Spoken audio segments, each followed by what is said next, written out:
The David Pakman Show at davidpakman.com.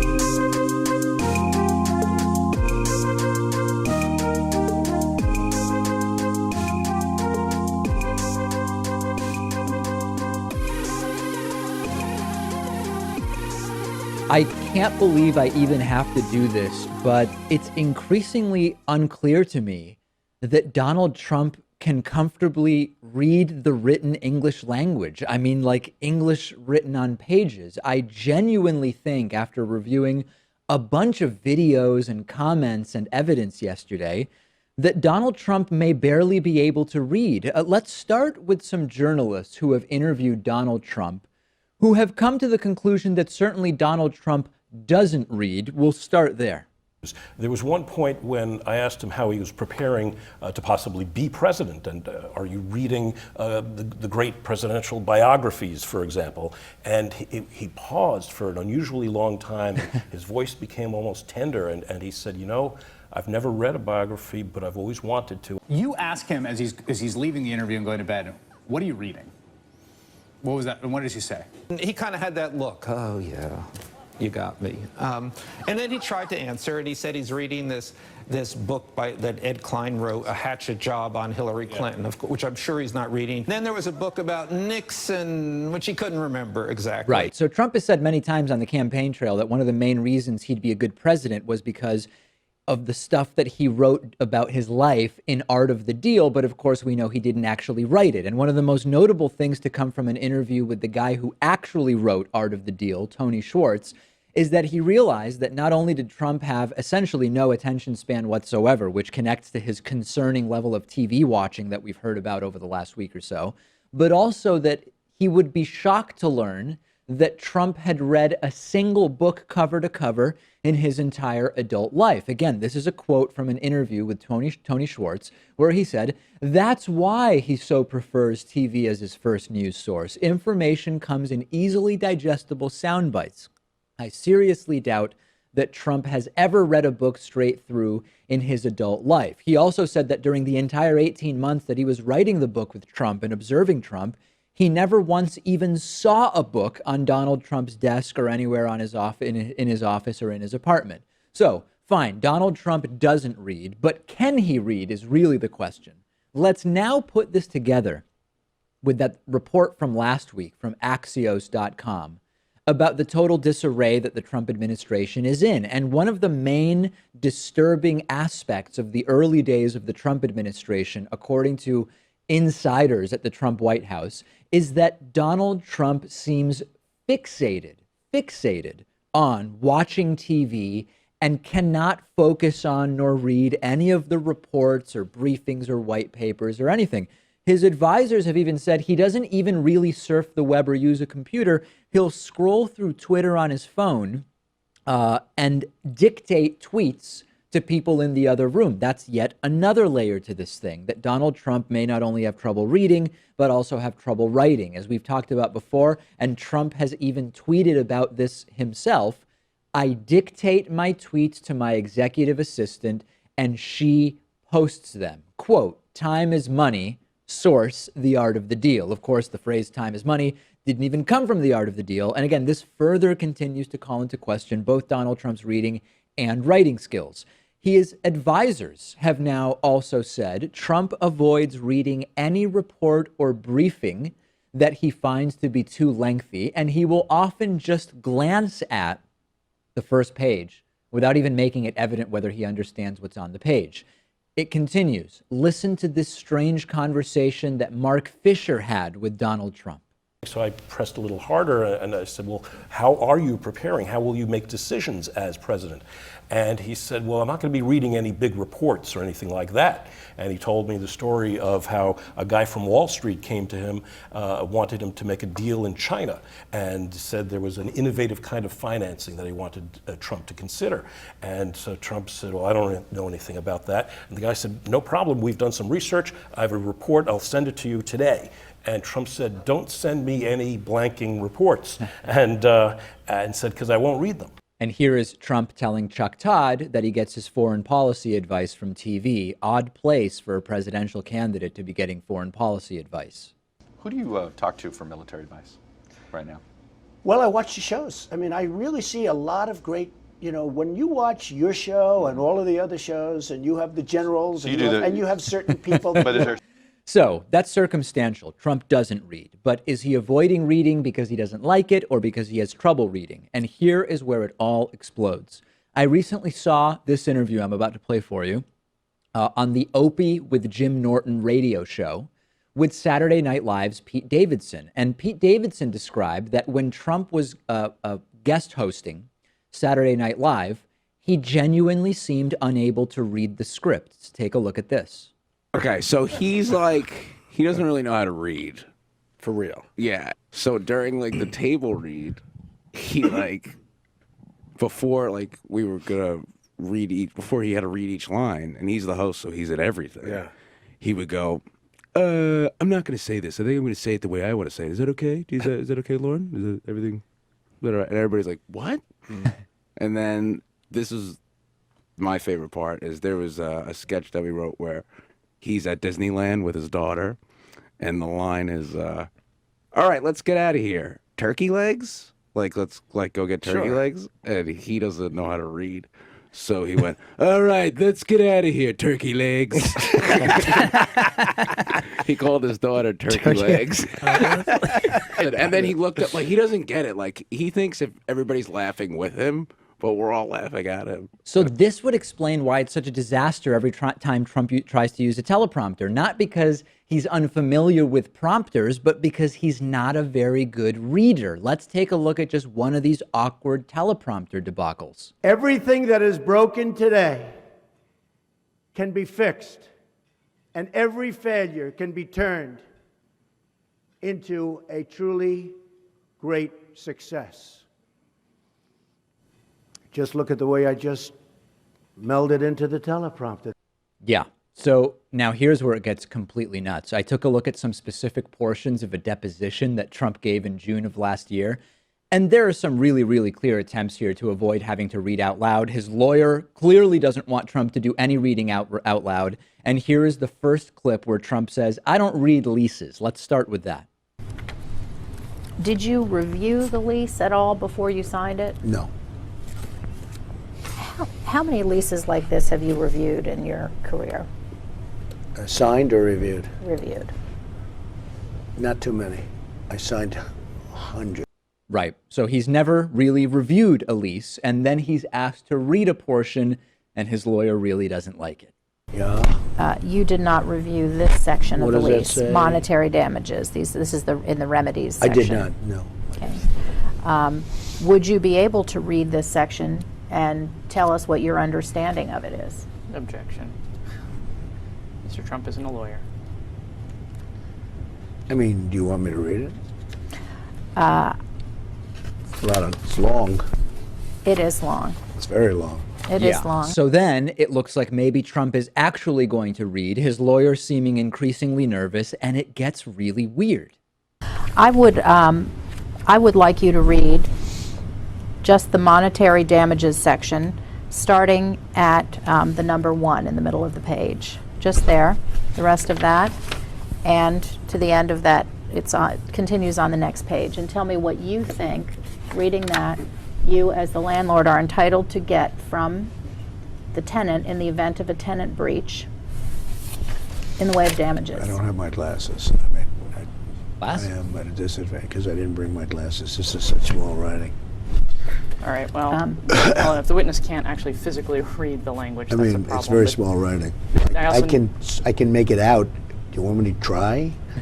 Well, we can have, Let's you know just what do it. we can do? We can have a bigger copy made of these pages. Let and me we'll try. come Let me back to just do it. All right, I have to place on the record a hearty objection.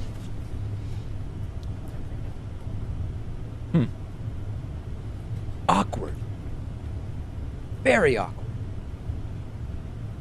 Insanely awkward. So long pause, looking at the page, looking confused. He doesn't have his glasses with him. Have we ever seen Trump wearing glasses when signing executive orders? Have we ever seen Trump wearing glasses at those countless rallies where he goes up on stage with polling data to read to people? No. Here's an example. Again, never any glasses. All right. So South Carolina just came out, and that's 32 for Trump, 18 for second, 11 for third. Great. Florida leading by a lot, 31, 19, 13, and then all down in the dumps. So again, he's able to read numbers off of a page. Didn't seem to have a problem there without his glasses. We've never seen him wear glasses, but all of a sudden at the deposition, he doesn't have his glasses. And then his lawyer objects again, as you heard. Lastly, Trump stares at it for a while. And then again, instead of reading it, he sort of weirdly paraphrases what he thinks it says. Yeah, it's all damages that the landlord may sustain, including all legal fees and everything else involved. Looks like everything in the kitchen sink to me. Then you have number two.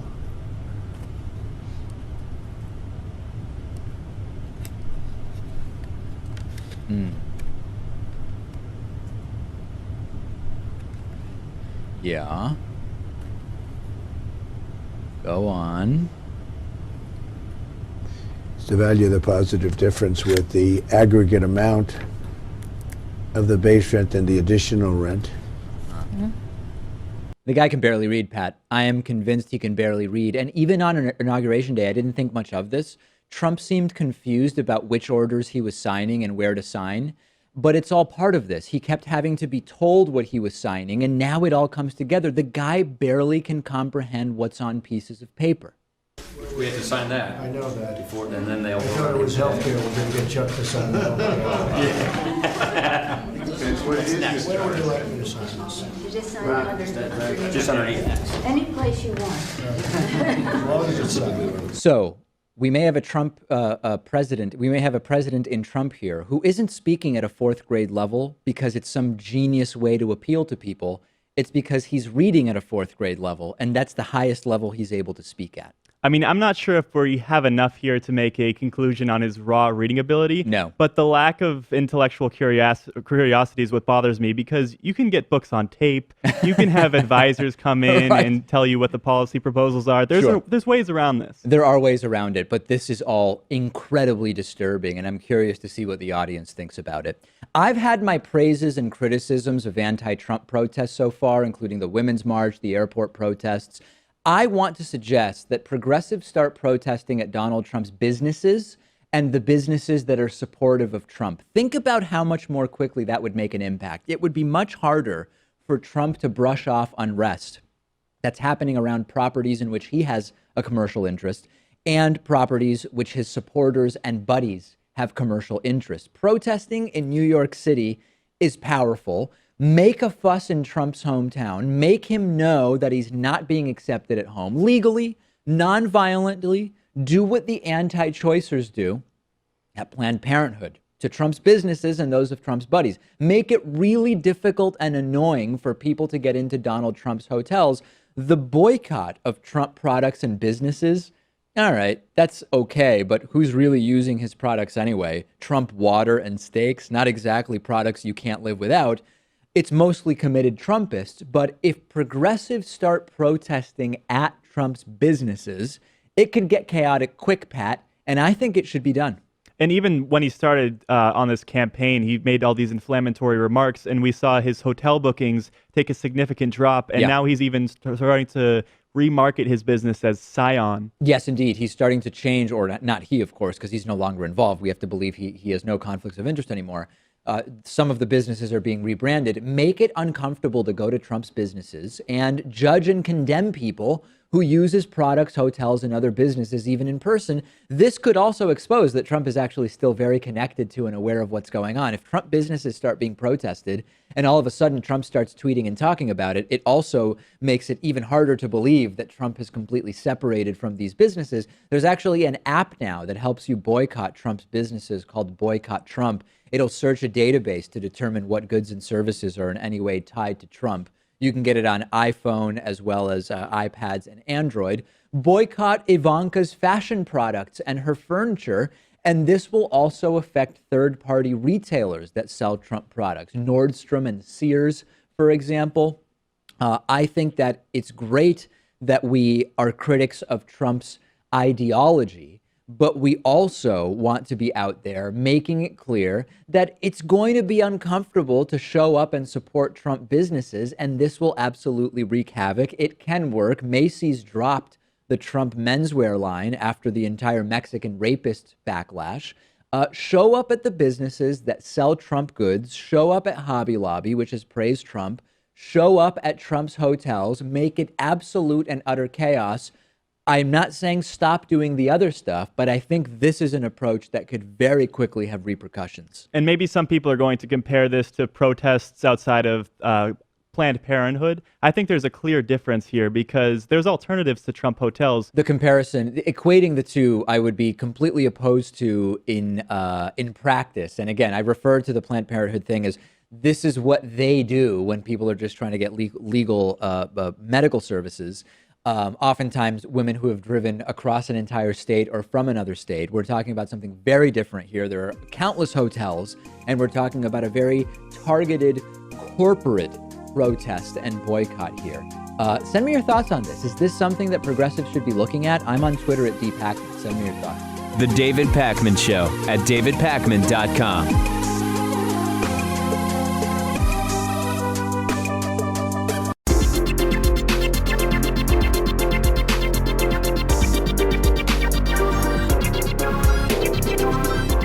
The David Pakman Show at davidpakman.com.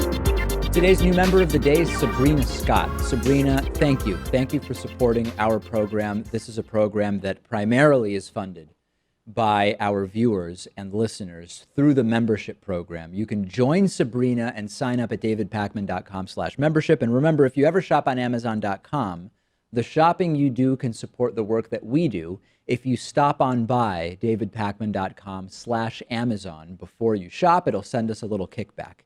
I was checking out the David Pakman Show subreddit this morning at davidpakman.com/Reddit. Some really interesting discussions that I want to just show you here. Of course, I hope that you will subscribe and jump into some of these discussions, closing in on 2,400 of our viewers and listeners there. We've got a team of moderators. It's all happening. I know Pat's on our Reddit. Yes, every day. Every day. Every really day. Interesting. All right, let's look at some interesting stories from the last day or so on the David Pakman Show Reddit. One interesting discussion: how far is the United States from fascism? And this led to a very interesting and detailed discussion. I encourage you to read through and include your thoughts there. Also from the David Pakman Show Reddit: is the two-state solution a lost cause when it comes to the Israeli-Palestinian conflict? A rare, thoughtful contribution in terms of commentary on the Israeli-Palestinian conflict in the midst of mostly unproductive bomb throwing when it comes to that. Good discussion happening on Reddit as well. Also, does Trump really not see Giuliani in front of his face in this recent footage? This is funny. There's a video of Trump speaking at a table, and Rudy Giuliani is literally 2 feet away directly across from Trump. And Trump is talking about him like he's not there, and then seems surprised when Giuliani just starts talking right in front of him. I give Trump a pass on this one because sometimes I'll be looking for my phone and then I notice it's in my hand the whole time. Okay, well, fair enough. I don't know that that's exactly how I would judge this situation, but at least that's the analysis that Pat is applying to it. Okay, also from our Reddit discussion forum, what's funny about Orange President? Sort of a discussion about whether it is or isn't funny when I refer to Trump as our first orange president. Diverging opinions on that important issue online. Also from the Reddit discussion forum, they call him David, you cannot write this stuff, Pakman. Yeah, there's been, I felt compelled, Pat, to use that term because so much of what's going on in the Trump administration, if it was part of a House of Cards episode script, you would say, we can't use this because no one would ever believe it. And it's actually happening during the Trump administration. And I find myself compelled to say, you cannot write this stuff. I just like the idea of putting a quote in between your first and last name there, kind of like a new nickname. A new nickname or middle name, yeah. And lastly, from the Reddit discussion forum, rare shot of David Pakman adjusting his thermostat. This relates to a story I told yesterday on the bonus show about problems I'm having with the heat and my house making very strange noises. And somebody posted a picture of what looks like either an aircraft technician or someone defusing a bomb of sorts wearing some kind of vest. and suggesting that that's what it's like when I adjust my thermostat at home. Very funny, very subtle. I like it. Check out all of these discussions and start your own on our Reddit at davidpakman.com/reddit. Okay, it is my 33rd birthday today. We've got a balloon here that Pat got me, along with some other things which we'll be sampling on the bonus show, but I'll talk about that later. I'll go into it on the bonus show a little more extensively, why I went from I used to like my birthday to being lukewarm about it to now absolutely really not enjoying it. One thing that I have been doing for a couple of years on my birthday is a huge membership special, and because when lots of people sign up, it distracts me from my birthday and makes it not as bad. In 2015, we had 19 people sign up for the birthday discount. Last year, on February 2nd, 2016, we had 36 people sign up for my birthday discount. My goal this year is to beat 36, which really for us is a lot of new members in a single day. But maybe combining my birthday discount with the acute need for independent media in the Trump era, we can make it happen. So the coupon code will make a yearly membership, normally $60, only $33 because I'm turning 33 today. That's the logic behind the discount. The coupon code is, surprisingly, 33 today. 33 today, all one word, all lowercase. You can pay with a credit card, debit card, PayPal, with whatever funding source you have set up there. Or you can click mail in a check, and then you mail in a check for $33. The way to do this is you go to davidpakman.com/membership. You click on yearly so that you're looking at the yearly prices. $60 a year will be selected by default. Click on the red sign up button. And then on the next page, you'll see a coupon code field. You can type in 33 today. Again, the number 33 today, all lowercase, all one word, 33 today. And the best thing about this is you can keep the discounted price as long as your membership stays active. You're locking in the discount. Do it. Here's to 36 plus. We're targeting 37 birthday memberships. I think we can do it. And happy birthday. That Thank has you. to be mentioned. Yes. Yeah. Okay. Well, so anyway, more discussion of the birthday stuff on the bonus show today. davidpakman.com/membership. Coupon code 33 today. It will give you a huge discount down to only $33 a year for full David Pakman Show membership. The David Pakman Show at davidpakman.com.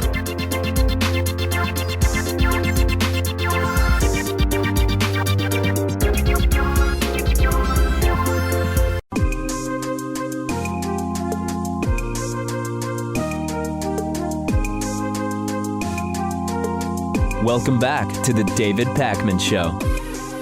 We're still with Richard Stallman here in our Boston studio. He is the founder and leader of the free software movement. You can learn more at gnu.org. Before we move on to some other topics, Richard, you were going to sort of wrap us up on this idea of the confusion sometimes between GNU and Linux. Yes. In 1992, the GNU system was almost complete. One component was missing. And then Mr. Torvalds released a program called Linux, which did that job. So Linux filled the last gap in the GNU system. But lots of people got confused, and they thought that the whole combination was this one-piece Linux. So if people say that they're using Linux, they're actually using GNU with Linux. Right. And I think that that is a confusion that is very common, especially if you look on Yes. the internet. Okay. You don't use Airbnb, Amazon, Amtrak, Apple, eBooks, Eventbrite, Evernote, Facebook, Google, Intel, LinkedIn, Meetup, Microsoft, Netflix, Pay Toilets, Skype, Spotify, For Twitter, different and Uber reasons. for different reasons. Okay, Yes. so question one is there any underlying principle they're between different all of these? They're different reasons. I Okay. can talk about any one of them. Several of those companies I refuse to use because they require users to identify themselves. Okay. That's why I won't take Amtrak. I take the bus. I pay cash. I don't show an ID. Do you have credit cards? I have one which I use only for airlines and if I were going to rent a car. Okay. And the reason for those exceptions is they make you identify yourself anyway. So I wouldn't accomplish anything by paying cash. But the point, and you shouldn't have to identify yourself for a domestic flight. It's wrong to track people. Well, That's you also do need why I to. won't. So let's explore that a little bit. in order to go, when you go through TSA, they do check an ID. So Exactly. even if you shouldn't could for a domestic flight, you shouldn't have to. So you're against that? Yes. Okay. But I can't really find an alternative to flying. It's tough. But I can find an alternative to Amtrak. Yeah. There's absolutely no reason to make people identify themselves. Same for Uber. I also call it Goober because it pays drivers peanuts. Right. But my main reason for absolutely refusing it is I won't say who I am, and it requires people to run a non-free app to book a ride. I won't run the non-free app. And I also won't tell who I am. I'll use an ordinary taxi. You don't have to say who you are for those. That's true. And it's the same thing for many of those other companies, but not all. And by the way, I do occasionally use the Google search engine, but I don't identify myself. I connect through Tor, and I block the JavaScript code from the site so that Google can't effectively track me. There are other things in my browser also to prevent tracking. Along those lines, something that I found interesting, and I'm curious to get your feedback on, is that you're big on Pepsi over Coca-Cola, and you cite these deaths that took place in Colombia related to Coca-Cola. It's not particularly, I'm not for Pepsi. You're against Coca-Cola. I'm participating in the boycott of Coca-Cola. Fair enough. Which Coca-Cola Company, not just Coca-Cola, the product, but anything that company makes. And in many countries, you have to drink bottled water for health reasons. Sure. But I make sure it's not from Coca-Cola Company. It's not that I think that their water is any less safe than any other bottled water, but I participate in that boycott. So here's my question, and here's what's interesting They were accused to of me. working with the paramilitares to murder union organizers and their families In Colombia. and in Guatemala. Right. My question is this. There's a sort of analogy that one could make between the concept of proprietary software and the concept of Pepsi's proprietary recipe for their drink. Actually, no. In what sense isn't there? No, you've got the analogy wrong. Explain. The right analogy is between a recipe and a program. Just as a program produces output, the recipe produces output, which is food, or in this case, a drink. But I don't reject output made from proprietary programs. What I refuse is to do my computing by running proprietary programs. Now, what would be the cooking analogy of that? With a human cook, there is none. Basically, you can't give a human cook a recipe to use that the cook won't know. Correct. In order to make a recipe, you have to know the recipe. What it is. Yeah. You're aware of what you're doing. Sure. And not only that, you'll find that cooks all share recipes when they want to. Sure, They but treat I the mean, I think that recipes that's a as sort of free. semantic No, distinction. but it's not. They treat the recipes as free for the same reasons. You should be free to redistribute the software you have. You should be free to change it, and cooks do change recipes.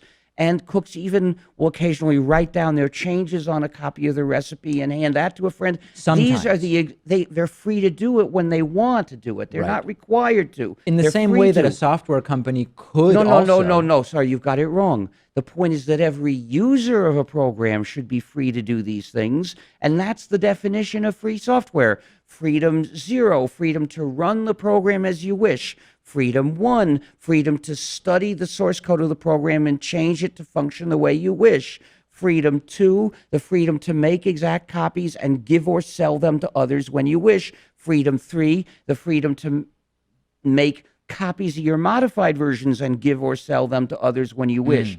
These 4 freedoms define free software. And you'll note that when cooks do those things with recipes, they're assuming the same 4 freedoms with their recipes. And recipes should be free. Sure. But the point is, recipes don't have a distinction between source code and executable. There are no compiled recipes, because recipes are executed by human beings, not by computers. Sure, but it's if you not had exactly the cooking same. robots, Yeah. if you had cooking robots, somebody would start selling, or maybe just giving away, it's just as bad, proprietary recipes where you're not allowed to know what the steps are. Only the robot And you're knows. blocked from sharing the recipe. This would be the same evil as a proprietary program. Interesting. And I would fight against it in the same way. But I don't mind that some food was cooked using a proprietary or a private recipe. Yeah. just as I won't reject something that was made by a computer just because someone else was running a proprietary program. I don't boycott companies because they internally use Windows. I'm just sorry for them. Okay. They're the ones who are losing freedom if they're running Windows or Mac OS or any proprietary program. Yeah. I would say to them, I hope you free yourself. You too deserve to control your own computing. Right. But I won't boycott them because they lost their freedom. Interesting. I refuse the non-free software myself. And I won't lead anyone else to use it because then I'd be leading that person to lose freedom. Are there areas of life that are challenging because of the number of companies and their services that you don't use? Well, there are some meetings that are difficult for me to go to because they're set up such that you have to use Eventbrite to register, and I can't talk to Eventbrite. That requires non-free JavaScript code, which I refuse to run. But aside from that, a company has no business knowing who's going to that meeting. Sure, no, point Anyone who taken. But I'm sets up a talking more meeting that about way. the day-to-day life. I mean, as an example for our audience, like the reason you're here. No, there isn't. Just to tell our audience, the reason you're here, we do all of our interviews via Skype video, but you don't use Skype. We were fortunate enough that because you're here at MIT, you were able to come here. But there are ways in which you're certainly altering your day-to-day as a result of these boycotts. I don't do video calls day to day, but Sure. I do have a way to do them with free software. I don't know if you're set up to use it. It didn't work with But our system. Here's why I absolutely refuse to use Skype. Because if I'm using Skype, I'm talking with someone else that's using Skype. Right. And I'm pressuring someone else to use Skype. And that's wrong. You see, if you were using Skype by yourself, right, then you'd be the victim. If you did that once in a while, I wouldn't say shame on you. Yeah. But if you're using Skype with somebody else and you're causing someone else to use Skype, you're doing something wrong to that person. Not only that, you're part of the social pressure that pushes people to use Skype. You really need to, ethically, it's incumbent on you to set it up so that you're not urging people to use Skype anymore. Now, in our particular case, you would not have been urging anyone to use Skype had you participated in that interview, because we're the ones who already had Skype. I right? know, but I would be part of the reason why you keep using it. It was my duty to say no, so that you would look for another way, right? So that I wouldn't be complicit in keeping Skype in its position of power. And alas, here you are. Well, here I am. Good. Yeah. We found another way. So when it comes to the speaking that you do and the travel that you do, etc., is your focus continuing to be free software, or do you also delve into some of these other issues with the companies, etc.? What's your main advocacy right now? It's free software and privacy. Okay. And the way we protect people's privacy is by not collecting data about people. Data, once accumulated, will be misused. There are 4 ways the database can be misused. By the organization that collected it. That organization is very likely to try to misuse it, say, sell the data to a data broker or mistreat people.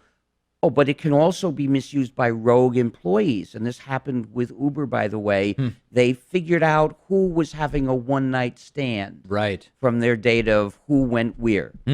And it can be misused by thieves, crackers that break the security and take the data. That's very common. And it can be misused by Big Brother, the surveillance state, which, of course, with the troll as president, is going to be inclined to mistreat people for private reasons of the troll. I'm shocked you didn't vote Trump. See, I had you pegged as a Trump guy when we met. No, I'm a Sanders supporter. No, I'm kidding. I voted for Jill Stein. Yeah. Do you see any way back in the sense that increasingly society runs on exactly the type of software you're protesting? We have to refuse to use it, and we have to organize and say, stop them from collecting that data. By the way, I have a Charlie card, which I use to pay for subways and buses. So do I. I only put money in as cash, and every so often I get a new one. So that the amount of effective surveillance they can do with it is limited. Limited to the cameras in the T stations and on buses, Right, but I guess. I don't think they're set up to recognize faces very much. No, I don't with think that. so. I was at the MBTA Control Center recently for a program I'm part of with the Anti-Defamation League, and it's very advanced, but I saw no indication of facial The point recognition. is, we have to have laws that won't allow them to do facial recognition. Nobody should be allowed to do systematic facial recognition with cameras pointed at public places, except under a specific court order identifying a particular place in a particular period of time. Sure. We need laws to stop the collection of data, which is a threat to dissidents and whistleblowers. You see, democracy requires whistleblowers, heroes like Snowden, because they tell us what the government's really doing. You see Snowden as a hero? Absolutely. Interesting. If we had time, I would call for 3 cheers for him if we had an audience. Do you distinguish between what Snowden did and what Chelsea Manning did in the sense Manning's that... a hero, too. In the sense that, specifically in the sense that Chelsea Manning exposed actions that were crimes under current law, and while Edward Snowden exposed behaviors that I agree with you in terms of surveillance were not useful, were by statute legal? Doesn't matter. Doesn't matter to you. Because they're a threat to democracy. They're a threat to our society, to our freedom. So Snowden was a hero. And by the way, some of them were illegal because you know that the NSA was making a monkey out of the FISA court. The FISA court could not effectively supervise what the NSA and FBI are doing. I agree with but you, the point but is, by the letter but of it, it was not illegal. It doesn't matter. Well, I'm not sure of that. It was a rubber stamp. Exactly. Yeah. So, which means the law is being ignored. But, you know, justice goes beyond obeying laws. And we need to know what the state is doing to us. And Snowden told us. Snowden is a great hero. Snowden deserves a medal and deserves to be put in charge of the NSA. Wow. But the point is that when you have a war on whistleblowers going on, and that's what Obama started, how can you have whistleblowers? How can whistleblowers be safe?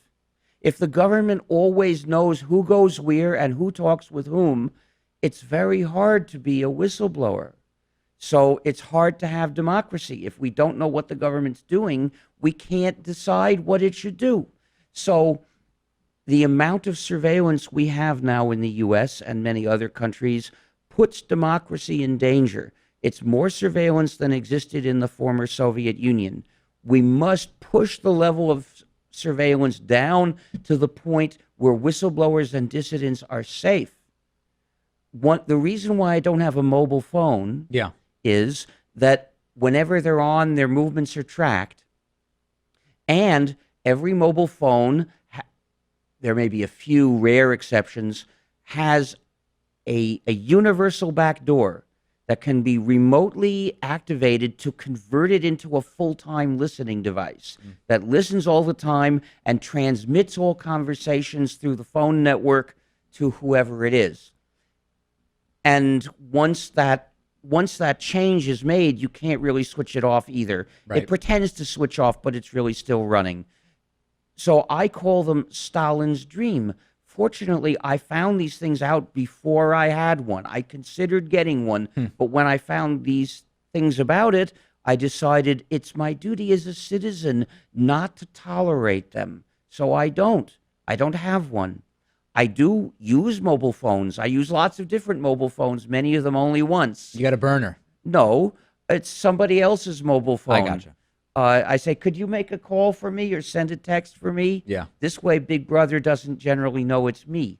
The point is that, oh, by the way, anyone can track you with the mobile phone because there are bugs in the communication protocol between mobile phone systems, which is called Signaling System 7, I believe. I did not know that. So that anyone can pretend to be another mobile phone network and talk to yours and say, where has this phone been for the past 6 months or year or whatever? What calls has it made and received? What texts has it made and received? What were the contents of those texts? All that information is available to anyone willing to perhaps break some laws, as well as to Big Brother, who doesn't have to break laws and is probably collecting all of that data massively every week or every day or every 5 minutes. So the point is, it is surveillance so extreme that most people don't imagine it. And if we want to have democracy again, we've got to stop it. A true cautionary tale from Richard Stallman, not about the future, but about right now, I think is fair to say.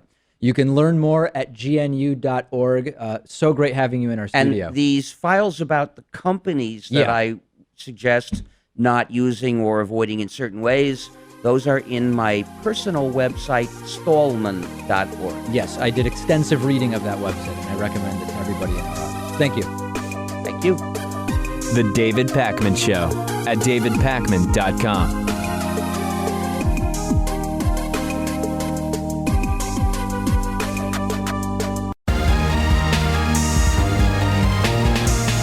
The David Pakman Show at davidpakman.com. I want to tell you a little story about authoritarianism, lack of common sense, lack of everything decent and logical. Protesters caused by a talk by Milo Yiannopoulos at UC Berkeley showed up and started going absolutely bonkers. And it led to the talk at UC Berkeley being canceled altogether. Now, I've not been talking about Milo Yiannopoulos' speeches since I think there's nothing newsworthy about them. He shows up, he's deliberately provocative merely to be shocking and offensive.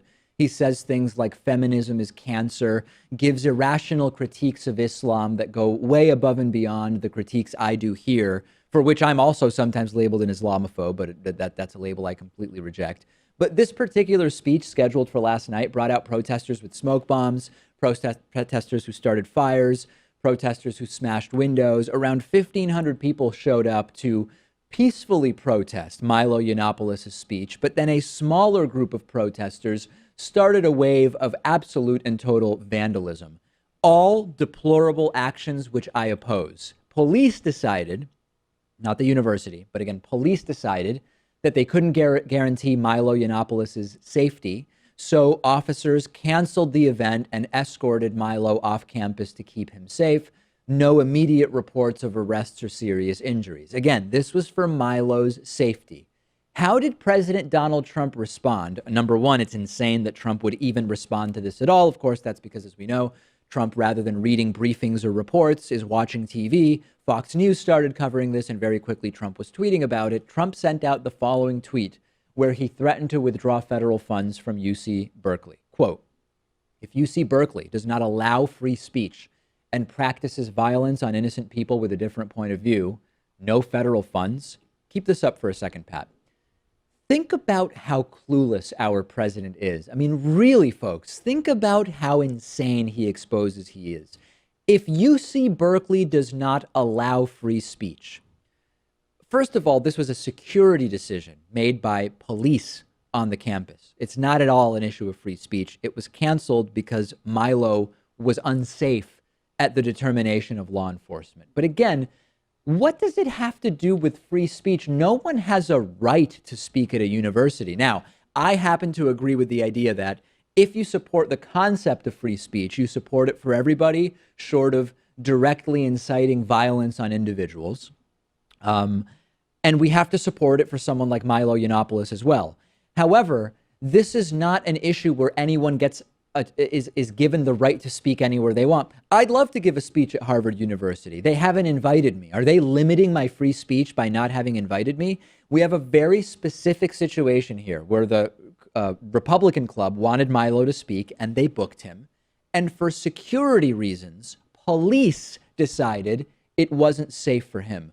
What on earth is Trump talking about? And the whole reason this is becoming a big news story is because Donald Trump decided to talk about this on Twitter. The whole reason why is because he keeps threatening to take away federal funds from universities or sanctuary jurisdictions. And then even in Chicago, he threatened to enforce martial law. Yeah, it's absolutely insane. And that's the real part I want to get to. The free speech thing, it's like, yeah, Trump understands free speech no better than your average internet basement dweller. But think about what Trump is threatening to do, take away federal taxpayer money from a university because police determined that Steve Bannon's buddy from Breitbart, Milo Yiannopoulos, was not going to be able to safely speak. It's not even clear this would be legal, but that gets me to something really important. Remember, Everything is legal until the Republican-controlled House and Senate actually does something about it. That applies to Donald Trump violating the Constitution's emoluments clause. That applies to Donald Trump threatening to take away federal funds from a school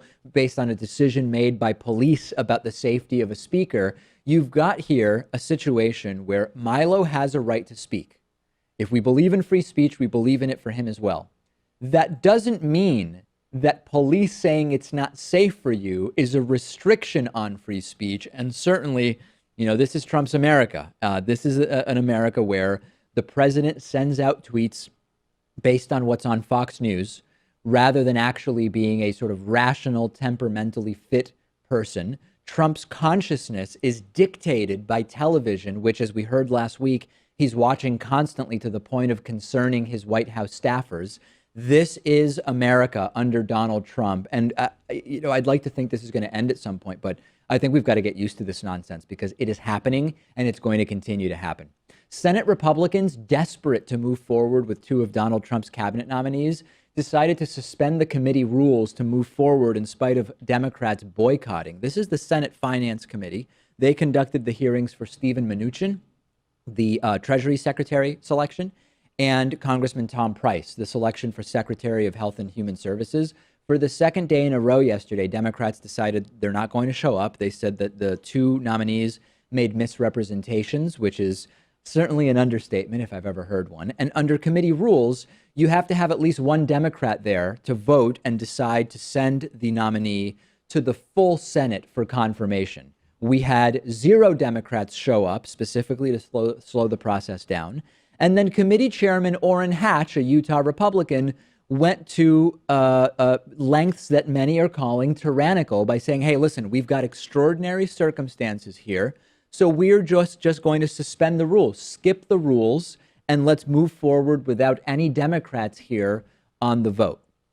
Democrats are completely rightly demanding that that's my word. I mean, really, they're asking for, but they want clarification on some answers from both Price and Mnuchin.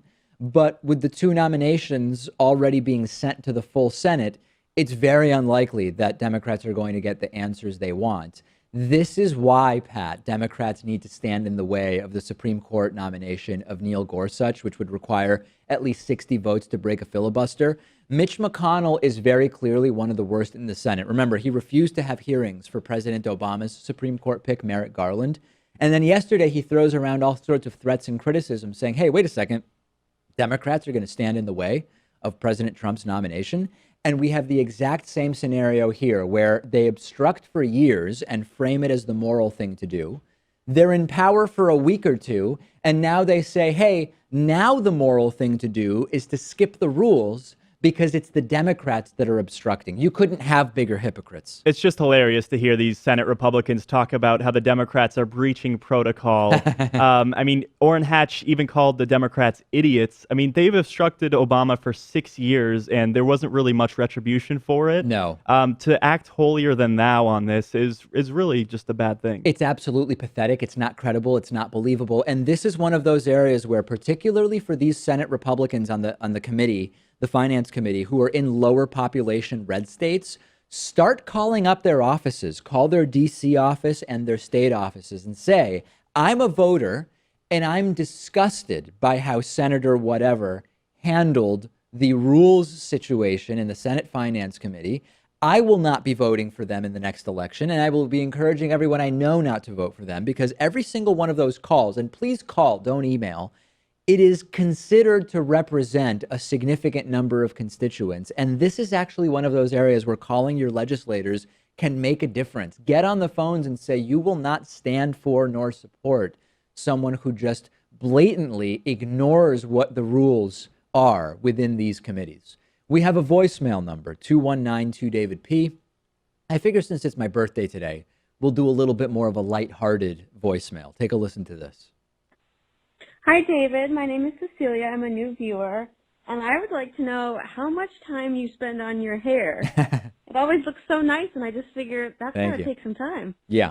Thank you. It really doesn't take much time at all. I use a product called Crew Fiber, Men's Crew Fiber or something like that. It's sort of like a paste of sorts, and I get out of the shower, I put a little bit on my hands. I basically run it through my hair. I comb it, and then nothing else is needed. It just dries, and that's it. I've noticed from watching old clips of the show that your hairstyle has changed quite a bit over the years. It has indeed. Yeah, no, it's evolved, and it's an evolving process. It's an iterative process, I would say. And we are where we are now in great part because of Men's Crew Fiber, and I get nothing from them. In fact, it's kind of an expensive product. I think it's like 11 or 12 bucks for a little 3-ounce thing, although that lasts a while, you know? Well worth it because you're in compliments. I think it's absolutely well worth it. Yeah. And I would love it for them to sponsor the show. I mean, if there's any bigger testament to the quality of the product, it's that it's been able to tame my completely unruly and out of control hair. David sells out to big hair products. Yeah. Big hair has taken control of the show, literally and figuratively in the business sense. All right. On the bonus show today, why do I dislike my birthday? I will address that. We will also talk about Alex Jones on the Joe Rogan podcast. Not usually the type of thing I would talk about, but it was absolutely hilarious. So davidpakman.com/membership to sign up. Remember, the birthday membership special is on. The coupon code is 33 today. 33 today, all one word, all lowercase, because it is my 33rd birthday, and I'm trying to take attention away from it by having a really great day for new members. So take advantage, and we will talk to you on the bonus show.